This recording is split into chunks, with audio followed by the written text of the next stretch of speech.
Salut à tous, c'est Axel de testmobile.fr et watches.fr. On est au MWC 2014 sur le stand de Samsung et j'ai devant moi la Galaxy Gear 2 Neo.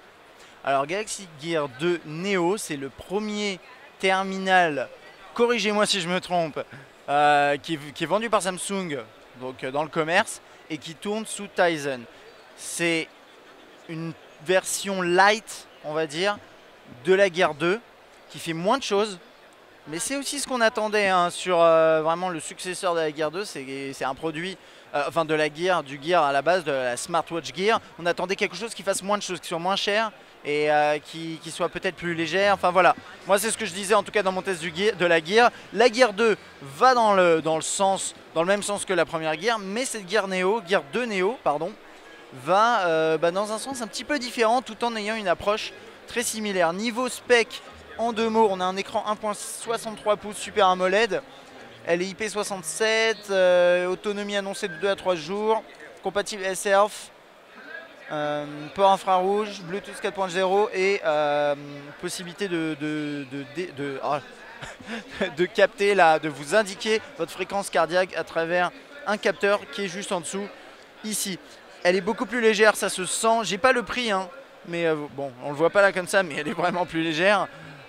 J'ai pas le prix, mais elle devrait être quand même moins chère que la Gear 2 et que de la Gear et de la Gear 2, j'espère. Donc ça peut être intéressant. Vous n'avez pas l'appareil photo. Ça, c'est un capteur infrarouge sur le dessus. Au début, je croyais que c'était un jack, mais non. De toute façon, elle fait Bluetooth. Elle est beaucoup plus fine, donc elle doit être quand même plus confortable à écouter. Je vais l'essayer plutôt que de dire elle est plus confortable. Essayons-la. C'est pas dans les meilleures conditions, mais ce sera déjà ça. Bah écoutez, elle est plus légère déjà. Alors après, vous avez toujours ce... Moi, j'aime pas le système de bracelet, j'admets, parce qu'il y a cette bosse là et ça me perturbe. Mais bon, ça peut peut-être ne pas vous déranger. Elle permet également de passer des appels, de s'appairer avec un smartphone. Je vais essayer de vous montrer ça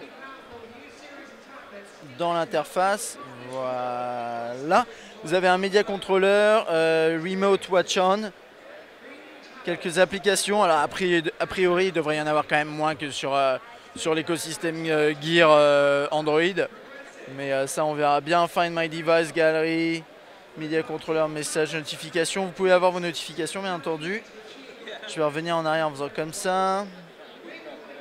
Je défile là. Ouais, vous voyez, vous pouvez passer des appels. Vous avez vos contacts, podomètre, heart rate, S-Voice.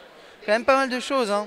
Quand même pas mal de choses, mais c'est vrai que c'est voilà, une smartwatch compagnon un peu plus limitée que la Gear.